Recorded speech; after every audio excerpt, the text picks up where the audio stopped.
there, it's Gary Parrish. Welcome back to the CBS Sports Eye on College Basketball podcast, where we sometimes discuss camel fighting, dodo birds, leaky black. The Eye on College Basketball podcast is presented by Jersey Mike's. Jersey Mike's, a sub above. David Cobb is here with me, and we're back on this Friday morning because Kentucky's coaching search has reportedly ended. John Calipari out.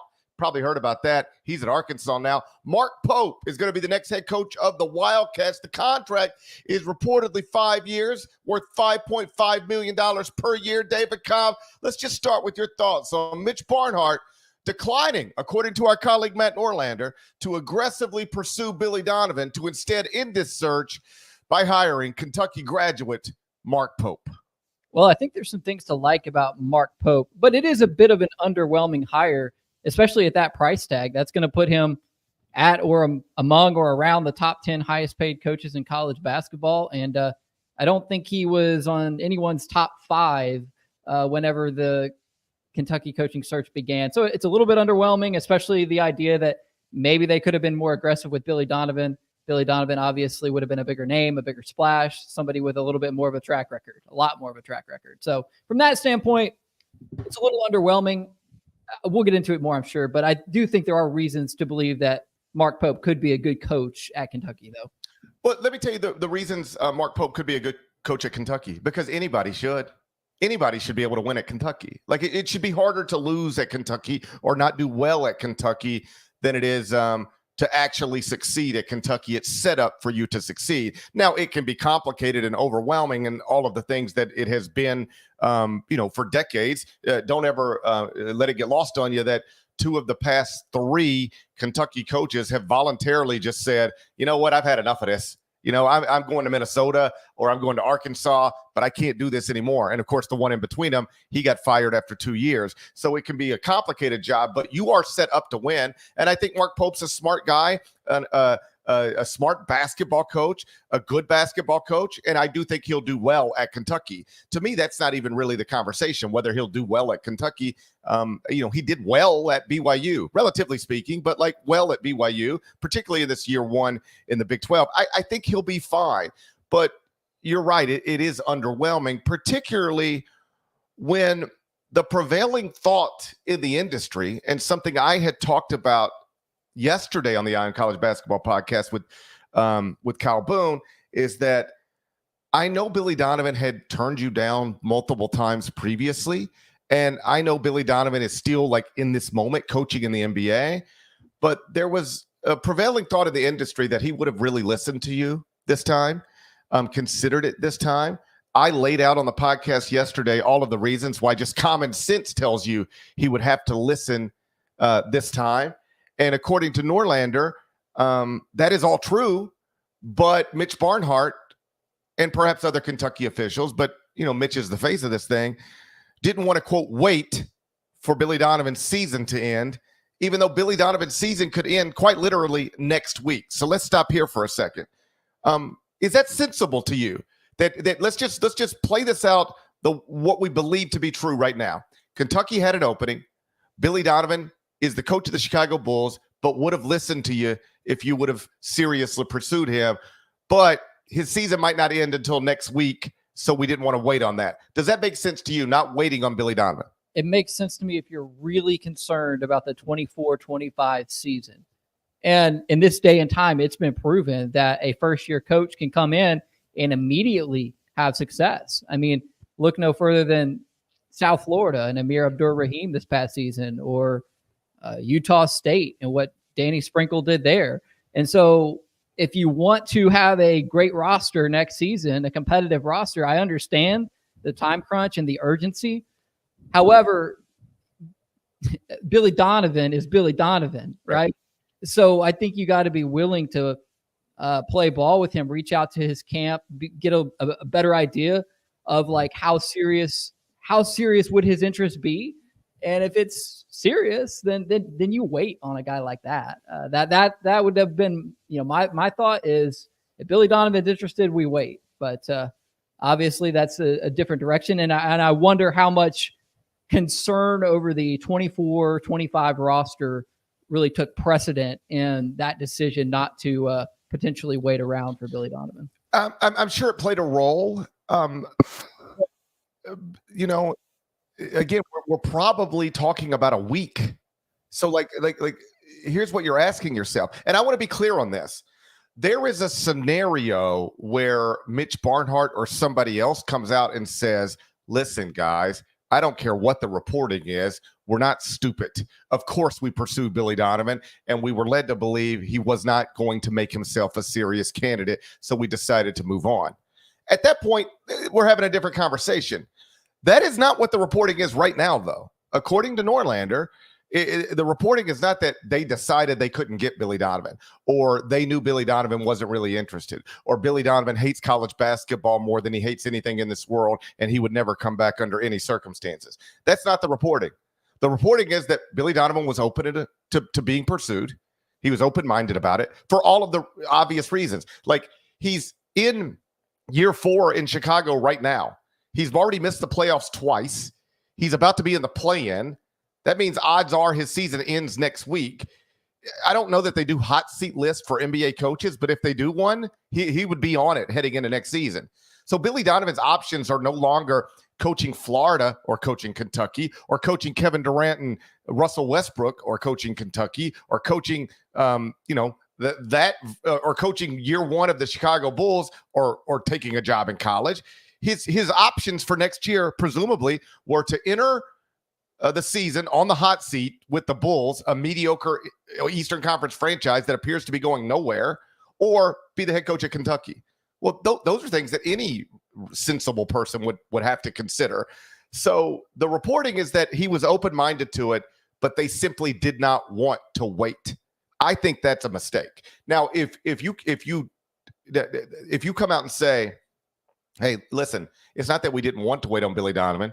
We zeroed in on Mark Pope, and I decided this is the guy for the job. Like, I'm not. This wasn't we can take Mark Pope now or wait on Billy Donovan. This was, I think Mark Pope's the best guy for this job after we've been passed on by Dan Hurley and Scott Drew. I think Mark Pope's the guy, and that's the person I want to hire. I believe in him independent of anything else. It's hard for me to argue with that because I frankly have been offered jobs before where you would think maybe somebody else should get the offer before me, but somebody believed in me, and thank God. So if you just believe in Mark Pope, then you just believe in Mark Pope. You just better be right about it, or else it'll cost you your job.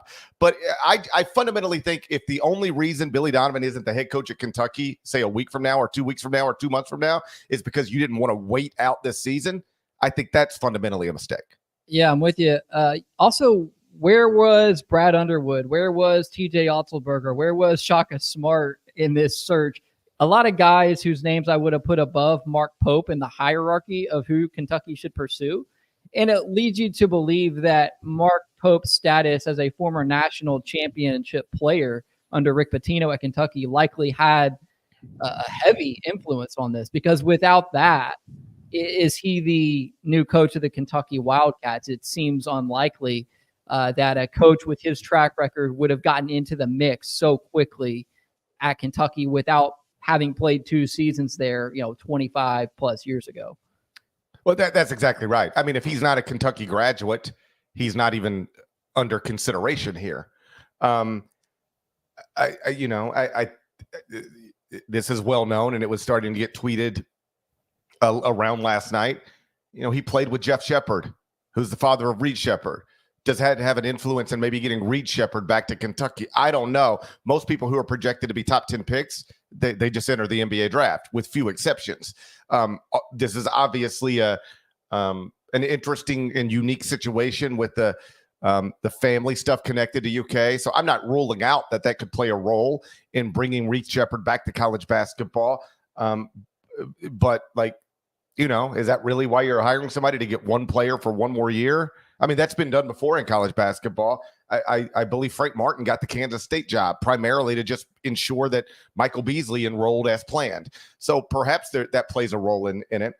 But to your point, if Mark Pope isn't a, quote, Kentucky graduate, he's not even on this list. And by all accounts, Mitch Barnhart, in addition to not seriously pursuing Billy Donovan, did not seriously pursue Bruce Pearl, TJ Otzelberger, or any of the other coaches, Chris Beard, who were on, some list, or even in the betting markets listed as possible candidates for UK. So this is Mitch Barnhart's decision. Like, he is putting his legacy on this in some ways. Once upon a time, he didn't want to hire, quote, somebody like John Calipari. Like, I remember this vividly. When Tubby Smith left, John Calipari wanted to be the Kentucky coach then. And Mitch Barnhart didn't want to hire somebody like John Calipari. So he hired Billy Gillespie. And that was a disaster for a variety of reasons. And then he understood, I can't miss again. So go out and get the sure thing. And the sure thing at that time was John Calipari. And for, the most part, it worked well. And then it dipped off, and now here we are. But this is the next hire. And I don't think he can afford to miss on it. And so he's really putting not only Kentucky basketball in the hands of, how about this? We don't have to say it good. We don't have to say good or bad, because I'm predicting good things for Mark Pope, because I'll always predict good things for the Kentucky coach. I think you should win there. But you ready for this? The least accomplished coach that Kentucky has ever hired in my lifetime. That's who they just hired. I mean, a guy who has been a head coach at the Division I level for 9 years.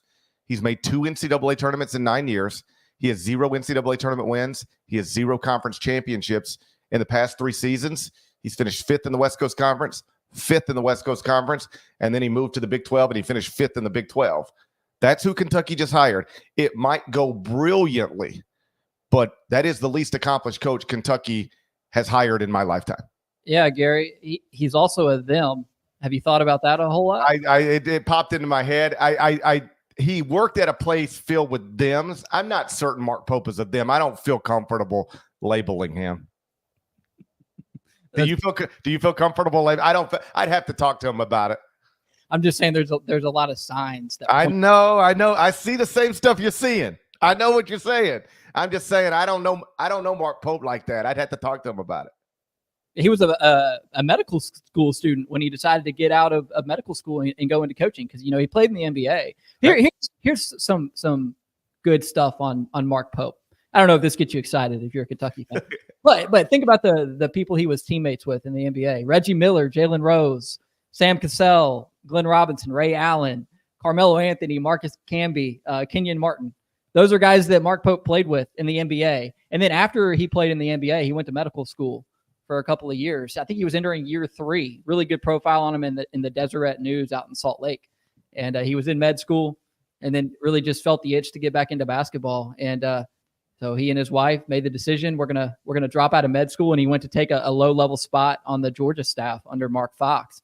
And that was in the 2009-10 season. And then ever since, he's kind of climbed the ranks through the coaching profession. So just a unique story, interesting guy. He runs good stuff. I think he'll be able to recruit to Kentucky, because in this day and time, it's not so much about how cool you are or how flashy you are. It's about how much money the players can make at your school. And Kentucky's going to be paying Mark Pope $3 million per year less than they were paying John Calipari. They didn't have to pay a $30+ million buyout.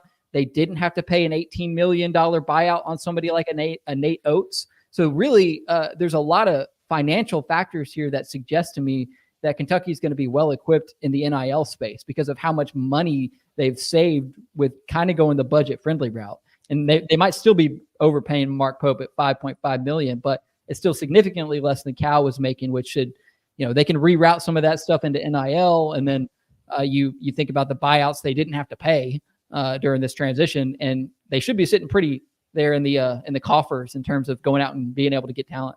They absolutely should be. And it should be a priority to make sure that Mark Pope has not just among the best NIL packages to use in college basketball. If I'm Kentucky, I make it. Nobody's going to outbid us for anything. Period.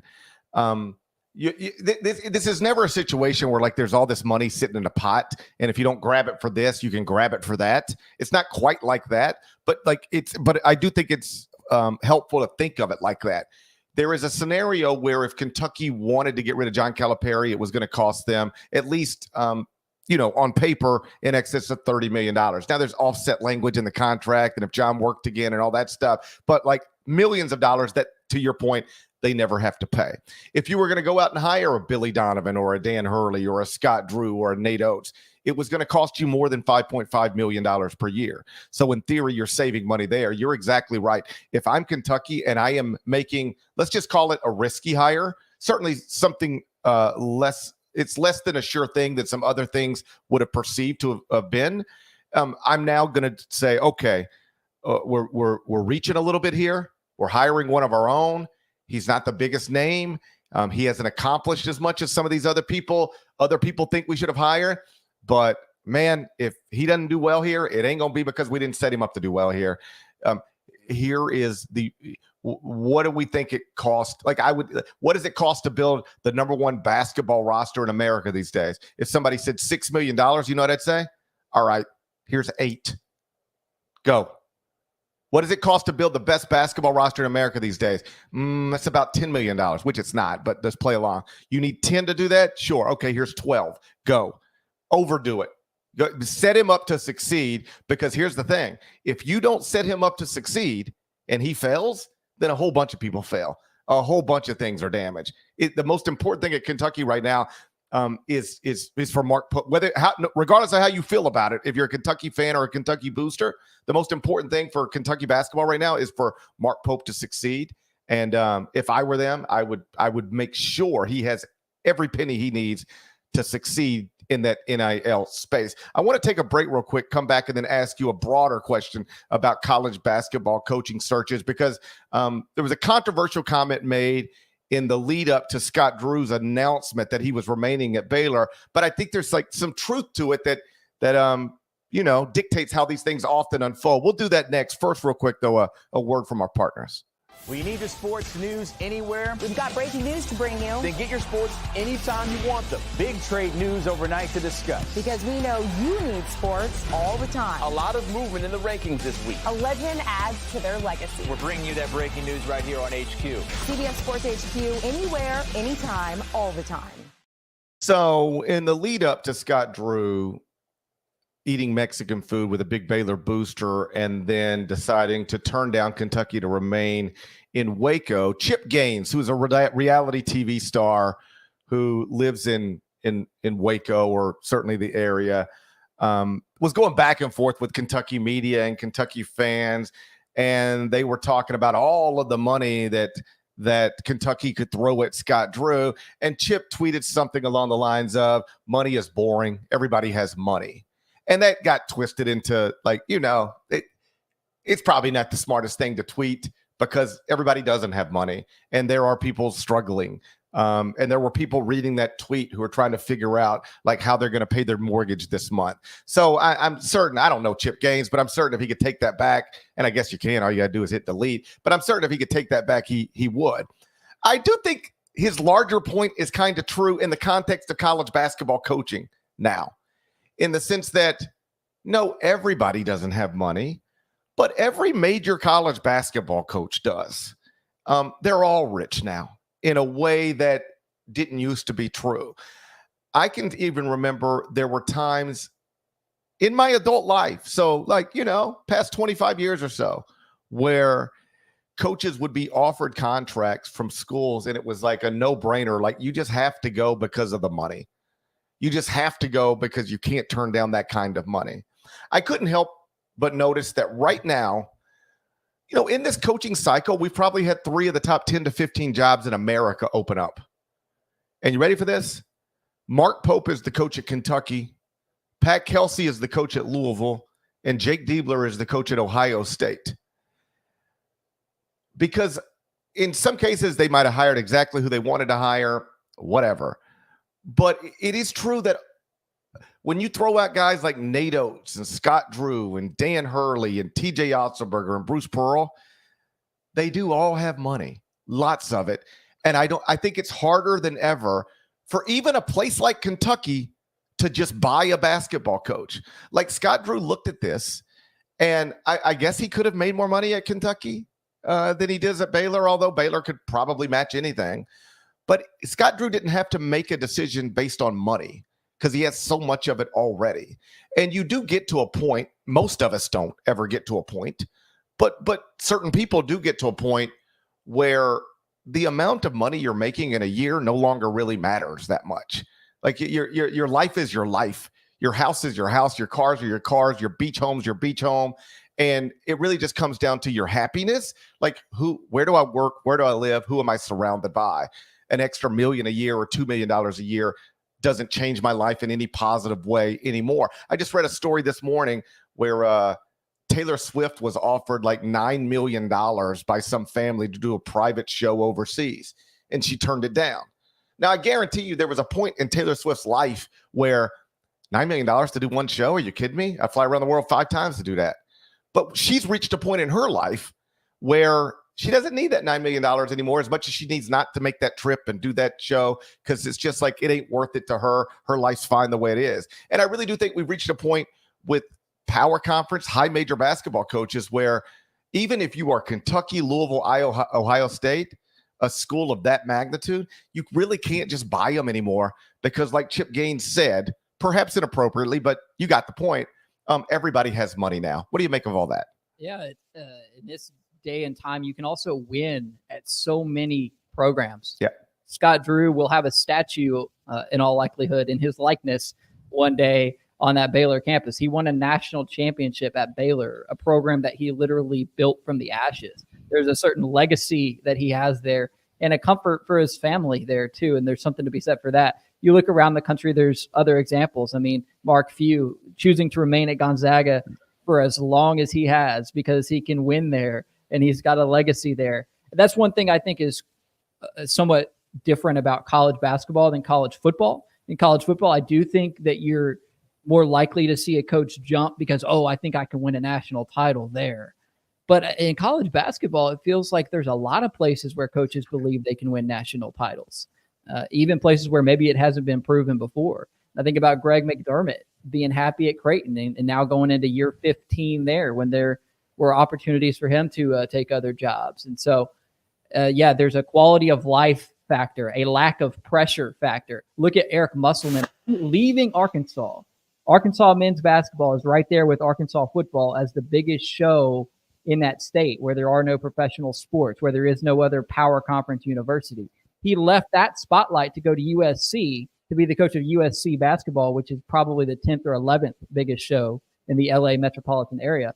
And so there's something to be said for that lack of pressure, that lack of visibility, even to a certain extent. And obviously Scott Drew is the king of Waco. But the pressure of Kentucky and the visibility of it and the national profile of it, to some, that may be as much of a con as it is a pro, because you're in the spotlight there in a way that you just aren't really anywhere else in college basketball. Well, there was some thought that, when Dusty May was weighing the pros and cons of opportunities in front of him, that being the second most important coach on campus at Michigan is more appealing than being, the face of everything in the city of Louisville. Like, now that wouldn't be true for everybody. Like Rick Pitino, I think, would rather be the face of Louisville than the second most important coach at Michigan. But other people might not like to run to that light as much as a John Calipari or a Rick Pitino would run to that light. So, different strokes, different folks, all that stuff. But, you bring up Mark Few. The man Mark Few replaced at Gonzaga, Dan Munson, is like the face of, I can't turn down this money. I don't think Dan Munson wanted to leave Gonzaga for Minnesota when he left it. In fact, I know he didn't. I've talked to him about it.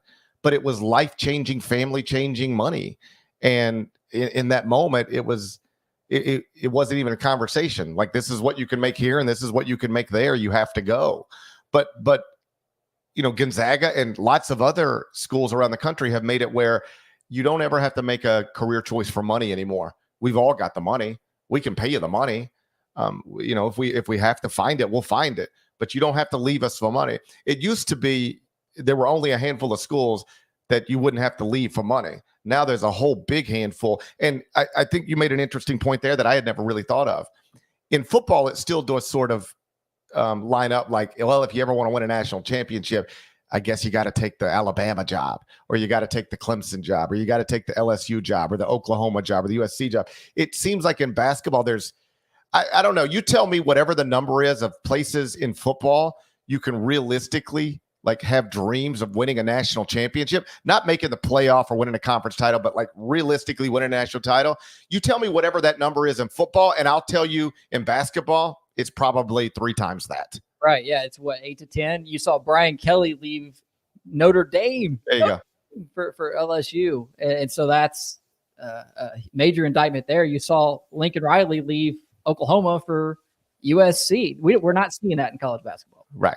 Right. Those guys are staying at Oklahoma now and staying at Notre Dame now on the basketball side. But on the football side, they still jump because it's obvious, at least to them, and I'll trust them. They know their business better than I know it. It seems clear to them that there's levels to it. And there are things you can do at LSU that maybe you can't do at Notre Dame, and things you can do at USC that maybe you can't do at Oklahoma. But like Nate Oates is sitting there and looking and going, I can do everything at Alabama that I could do at Kentucky. And Scott Drew, he won a national championship at Baylor. That by definition proves you can win a national championship at Baylor. So I do think the hiring process is more difficult than it's ever been, and that's probably something to keep in mind as we watch the coaching carousel spin every offseason. But just to circle back to the Mark Pope hire, and then we'll get out of here. I don't think it's a mistake to hire Mark Pope. If we're trying to bottom line this whole thing, I don't think it's a mistake to hire Mark Pope if you believe in Mark Pope. He is, by all accounts, a smart guy. Runs a modern offense. He's I suspect he'll do well there because I think smart people, whenever they are placed in a position to succeed, they typically do. I just think if there's a mistake here, and I'm sure Mitch Barnhart will be asked about this publicly, and he'll have to address it. If the reporting is correct, and I have no reason to believe that it's not, if Matt Norlander's reporting is correct, that Mitch Barnhart simply didn't want to wait for the Chicago Bulls season to be over, I think that is a mistake. If you would have, I know timing is important and the transfer portal's open, but if you could have had Billy Donovan next week, but chose not to simply because you didn't want to wait till next week, I feel like that's something that Kentucky fans might not let you forget if this doesn't go well. The idea of Kentucky fans actively rooting against the Chicago Bulls so they could get Billy Donovan in time to land a few transfers is kind of funny to think about. But I would say this, Kentucky fans are not excited in the immediate aftermath of the hire.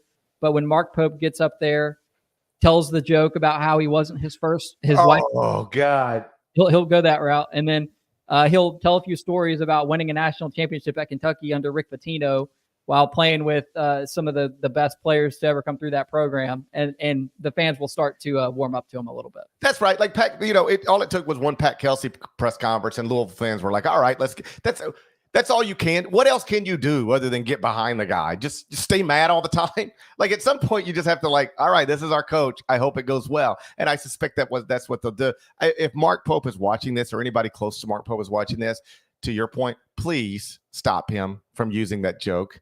That even when Pat used it at Louisville and it got a chuckle, I guess it works. I guess it works every time. But my God, it's not funny. It was funny the first time the first guy said it, but that was 30 years ago and 30,000 coaches ago. I got it. I wasn't my wife's first choice either. Okay, we got it. Don't use that. Can we come up with something new? There's got to be a new adaptation of that. We got to. I'll work on it. I'll brainstorm it and work on it. But please don't use this is my wife, and I wasn't her first choice either. Ha ha ha. Don't do that. Yeah, you also got to be careful. Coming from BYU. It's tough. There's a lot going on. It's interesting. It's interesting times. So now BYU is open. And they're going to hire a basketball coach, and we probably won't have a special episode connected to that one. But, it is a Big 12 job, so a Big 12 job is open. Hey, who wants to coach in the toughest league in America at BYU? This could be your lucky day. Yeah, that's actually, low-key, one of the most impressive parts about Mark Pope's resume. The fact that he led BYU to a winning record in the Big 12 when the previous season they'd been sub 500 in the WCC. So kudos to Mark Pope. I watched an interesting clip of him the other day. He gave a lot of credit to his staff for finding a niche that would allow them to succeed in the Big 12. And that niche was shooting a lot of threes, making a lot of threes. So this guy, he's got some pretty good offensive tactician to him. And he did a really good job to have BYU above 500 in a really tough league. So, I mean, he can coach. This is not Kenny Payne. This is a a proven college basketball coach to some degree. There's no question. And oh, by the way, BYU, I had top 15 and the top 25 and one. Now I think when I update later today, I might just remove them for now because like they're not going to hold that together. You know, I imagine that you'll see a BYU player or two because like I believe the whole rotation was coming back. Like he was returning nearly everybody at BYU. So I would assume now some of those are going to get in the transfer portal. They'll head to Lexington. That's the way this stuff usually works. So I might just have to remove BYU from the top 25 and one for now. Eventually, I imagine Kentucky is going to end up in there. Eventually, Arkansas is going to have a team and end up in there. But he is walking away from a good team. You know, he built a good team at BYU, and he was going to have a good team at BYU. But obviously, you're a Kentucky graduate. Kentucky calls. None of that stuff matters. You get to Lexington just as fast as you can. So we'll wait for the official release, press conference to come in Lexington. Mark Pope, your new head coach at Kentucky, and we'll see what BYU does next. Shouts to Devin Downey. Shouts to Chester, South Carolina. Shouts to Terry M. Teagle. He's a legend. Huck Larnell. Thanks, you, David Cobb, for being here. I appreciate you on such a short notice, and I appreciate everybody watching, listening to the Eye on College Basketball podcast. If you're not subscribed, please go subscribe. Anywhere you subscribe to podcasts, Apple, Spotify, more of us than there are of them. That should be reflected. Do that. We'll talk to you again real soon.